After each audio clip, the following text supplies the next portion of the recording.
જય માતાજી મિત્રો, આજે આપણે એકદમ ટેસ્ટી એવા ફ્રાઈડ રાઈસ બનાવીશું. અને હા, જો તમને આ મારી રેસીપી ગમે તો લાઈક અને સબસ્ક્રાઈબ કરવાનું ભૂલતા નહીં. તો સૌપ્રથમ આપણે બાસમતી ચોખાને મેં અહીંયા 2 કપ જેટલા બાસમતી ચોખા લઈ લીધા છે. તેને 30 મિનિટ માટે પલાળી દીધા હતા. અડધી કલાક તમે પલાળશો તો તે એકદમ ઝડપથી ભાત ચડી જશે અને છૂટા છૂટા બનશે. હવે તેનું પાણી આપણે કાઢી લેવાનું છે. હવે એક તપેલીમાં મેં અહીંયા પાણી લઈ લીધું છે. તેમાં સ્વાદ મુજબ આપણે મીઠું ઉમેરી દઈશું. થોડું તેલ ઉમેરીશું. તેનાથી ભાત આપણો એકદમ છૂટો છૂટો બનશે. અને આપણે હવે જે પલાળેલા ભાત હતા તે નાખી દઈશું. એક વખત આપણે ચમચાથી તેને હલાવી દેવાનું છે.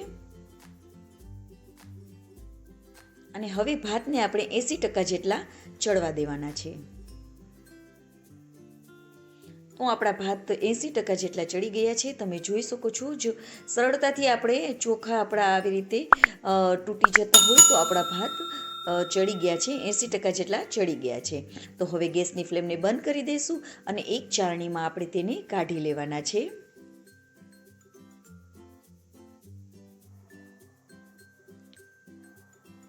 અને ભાતને આપણે બિલકુલ ઠંડા પડવા દઈશું. અને તો જો તમારી પાસે ટાઈમ ના હોય તો તેને આપણે ઉપરથી થોડું ઠંડુ પાણી નાખી દેવાનું, જેથી કરીને આપણા ભાત એકદમ છૂટા છૂટા બનશે અને જ્યારે કરીએ ત્યારે તે ભાત આપણા તૂટે નહીં. હવે મારે ભાત ઠંડા થઈ ગયા છે. તો હવે તેને એક આપણે જેમાં તમારે વઘાર કરવાનું હોય તેમાં તેલ ગરમ કરવા મૂકી દઈશું. 2 ચમચી જેટલું તેલ ગરમ કરી લઈશું. તેલ ગરમ થઈ જાય એટલે ગેસની ફ્લેમને આપણે ફૂલ જ રાખવાની છે. તો તેમાં પહેલાં સૌપ્રથમ આપણે લસણની પેસ્ટને ઉમેરી દઈશું. સાથે સાથે આપણે તેમાં આદુની પેસ્ટને પણ ઉમેરી દેવાની છે. તેનાથી જ તેનો ટેસ્ટ એકદમ સરસ આવશે. અને ઝીણા સમારેલા મરચાં ઉમેરી દેવાના છે. હવે બધાને આપણે સરસ રીતે સતળાવા દેવાનું છે. અને ગેસની ફ્લેમને આપણે ફૂલ જ રાખવાની. ચાઇનીઝ રેસીપીમાં આપણે ગેસની ફ્લેમને ફૂલ રાખીએ તો તેનો ટેસ્ટ એકદમ સરસ આવે છે. હવે મેં અહીંયા લીલી ડુંગળીને ઝીણી સમારી લઈ લીધી છે. તમે સૂકી ડુંગળી પણ લઈ શકો છો. તેને પણ આપણે હલકી ગોલ્ડન બ્રાઉન થવા દેવાની છે. બહુ વધારે ચડવા દેવાની નથી.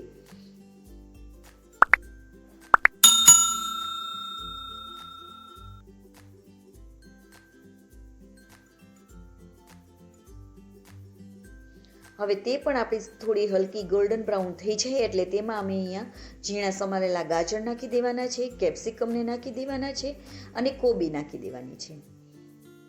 હવે તેને પણ આપણે થોડી વાર માટે કૂક કરી લઈશું.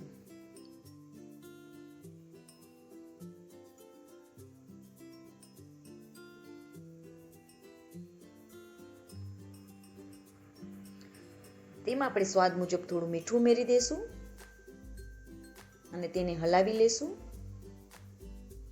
હવે આપણે શાકભાજી સરસ રીતે ચડી ગયા છે. તો હવે તેમાં આપણે 1 ચમચી જેટલો સોયા સોસ એડ કરી દઈશું.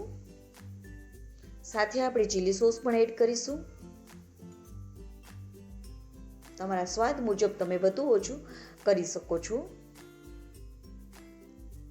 અડધા ટીસ્પૂન જેટલો આપણે લીંબુનો રસ અથવા વિનેગર તમારી પાસે હોય તો તે નાખી શકો છો. અને કેચઅપ એડ કરી દઈશું. તેનાથી તેનો સ્વાદ એકદમ સરસ આવે છે.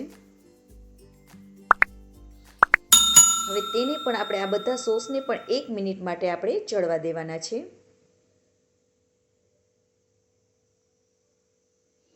સાથે 1 ચમચી જેટલું આપણે કાળા મરીનો ભૂકો પણ એડ કરી દઈશું.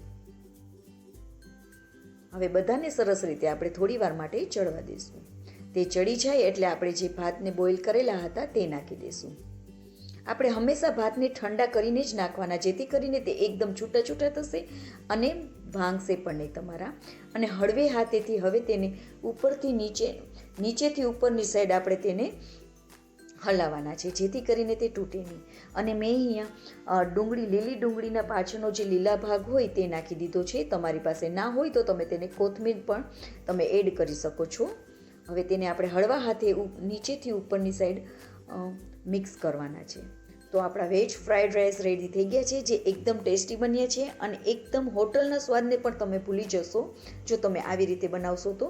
અને જો તમને આ મારી રેસીપી ગમી હોય તો લાઈક કરજો. મારી ચેનલમાં નવા હોય તો સબસ્ક્રાઈબ કરજો અને બાજુમાં રહેલ બેલ આઇકનને દબાવવાનું બિલકુલ ના ભૂલશો. જય માતાજી મિત્રો.